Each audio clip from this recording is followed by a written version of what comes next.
We'll get more on that later. Joining us on the Western Hotline, Spencer German, host of Locked on Browns, as we preview Bills and Browns. Spencer, thanks for taking some time today. How good are the Browns? Are they a complete disaster? Is there a sign of life with the quarterback change and a good defense? What has Buffalo got this week in a Cleveland team at home? I think they're. I don't know. It's hard to say. I guess complete disaster when your defense is as good as their defense has been this year, and I think there's been some nice things on that side of the ball specifically, and one of those things kind of comes to a head this weekend, right? With Myles Garrett chasing the sack record, where that's kind of been like a small thing to celebrate throughout the year, but.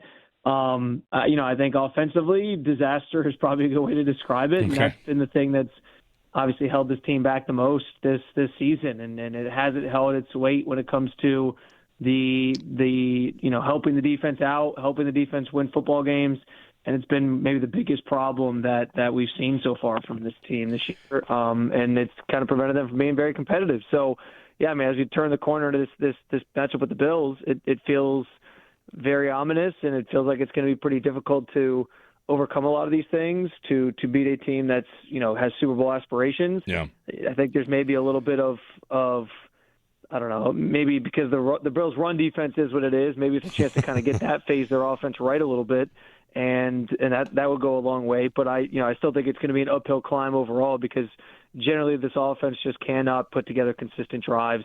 And the defense can only – we've seen this script over and over again. The defense can only do so much in keeping the Browns in games, and then it kind of just – the floodgates kind of eventually end up opening, especially against good offenses like the Bills have. Yeah. I'd say, like a Bills fan might say to a Browns fan, get what you can on this defense early because they change from the first half to the second half, the Bills' defense does. With regard to that Browns run game, like, all right, the Bills have some bad numbers against the run. Most of it is in the first half. Quinshon Judkins, he's the rookie running back, and just how the run game works. Is it explosives? Is it staying on schedule? How does the Cleveland run game operate? Yeah, I think it has the potential for some explosive plays. Like we've seen Quinshon break some that are bigger gains down the field, and a lot of the time it is his efforts doing that. His early on this season, especially, and as recently as a couple weeks ago, he was.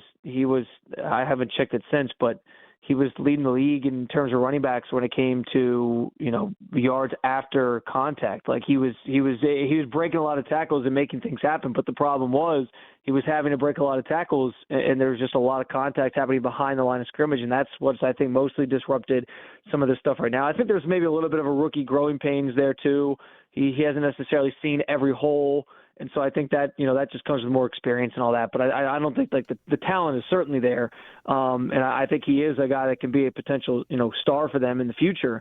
So, yeah, like I think this week, again, presents an opportunity for them to maybe get that thing on track. He was averaging around like 3.8 yards per carry earlier this season. And in the last 3 or 4 weeks, that number's gone down to about like 2.5, 2.6 yards per carry, somewhere in that range. So there's been a very sharp drop-off here. And, I think if they're going to have any chance of winning this game on Sunday, they're going to have to get him sort of back in rhythm, get him running the football a little bit better, and make that a more effective part of their offense. Shedeur Sanders, has there been bright spots? Has it been bad? I heard somebody from Cleveland say that a lot of the national narrative about Shedeur might be kind of overblown, that he's not been some sort of headache. He has a good head on his shoulders, might be confident in himself, but I saw a clip where he's talking about the process here and getting better. How is it going early on for Shedeur?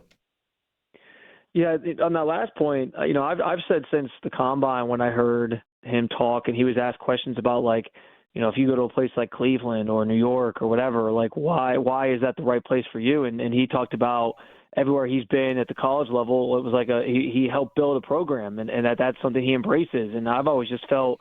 Some people think it's brashness and arrogance. I've kind of just felt, it's supreme confidence, and I think you want that in a quarterback, right? Like, isn't that what you kind of want the persona of your quarterback to be a little bit? Like, you don't want them to go out there thinking they can't do those things. So, I've always thought he'd be a good fit here. I think he has, shown that he's working hard. He wants to be great. His desire to be great is there. The question is just going to be like, can it translate to the field consistently enough for him to become this quarterback that I know many people believe he can become? I think there has been some ups and downs. I think last week certainly was a down against the Bears, probably the worst performance since he took over as starter. And, like that's expected, right? Like, unless you come into this league and you're some, bona fide, like it's not like an Andrew Luck situation here where everyone kind of knew he was going to be great instantly, and you weren't worried about like the growing pains. Like with Shedeur, I think there is going to be sort of a learning curve, and he's going to have to sort of learn how to read defenses and diagnose certain things that they're showing you. And I think that was part of the problem last week where he threw 3 interceptions. One of them wasn't his fault, but the other 2 was like, guys drop into coverage and he maybe just didn't see them, and he throws an interception here or there. So I think he's still feeling a lot of those things out. I do think you've seen tangible progress, though. The drift in the pocket, that was an issue for him in college. That led to a lot of long sacks at times. He took that out of his game like almost instantly when he started being the starting quarterback for this football team. It went from like his first debut coming in for Dylan Gabriel in Week 11 to his first start, like he was stepping up in the pocket instead of drifting back. You notice it's obvious that he likes taking those deep shots. He can make those throws, and that's been an element to the offense that they just haven't had throughout most of the season. So that's been exciting. I think the way you described it is probably accurate. It's been some good, it's been some bad. The problem for him is, these last 3 games are going to be really important for him to put some good things on tape and maybe show some more consistent play if he's going to convince the Browns that, like, hey, I can be that guy for you starting next season, and you don't have to necessarily draft a quarterback in 2026. Yeah. I mean, another early draft pick, like, is quarterback in the mix? They had 4 this year, right, Spencer? Like, wasn't that part of the problem that, how do you divvy up the reps? And I don't know that you'd think a 5th rounder that has a couple games where he doesn't win does enough to keep you from drafting one. Would the existence of Dylan Gabriel still being there also prevent them from drafting one early? I don't think anything's off the table in that regard. I think you're right where, as a 5th round pick, if he doesn't show that he's doing I don't even want to say like he has to replicate what he did against the Titans a couple weeks ago, but like if he can't, if there's still some inconsistencies here to finish up the season, I don't know that you can just like tie yourself to Shedeur Sanders solely unless they really have the belief in him. But you're right, like he was a 5th round pick for them and for a reason in the eyes of many teams in the NFL. I don't know that would be totally wise. A lot of it's going to depend too on like where they fall in the order or how the order sort of shakes out, because if the Raiders end up with the number 1 overall pick, that's a team that probably is also drafting the quarterback, so they're not trading out. But if it's the Giants or the Titans, then maybe you can strike a deal with one of those teams, use some of this extra draft capital that you have to move up and get your guy if you think that he's in this class. So I don't think anything is off the table when it comes to this team drafting a quarterback. A lot of it's also going to depend on who's running the show next year, because there's obviously some ominous conversations about, is Kevin Stefanski safe? Is Andrew Berry safe? And those things I think are sort of dependent on how this team finishes the season as well. But yeah, I wouldn't rule out the possibility of them, exploring that this offseason. I think Shedeur has a lot of work to do still the rest of the season to talk them out of considering that. Yeah.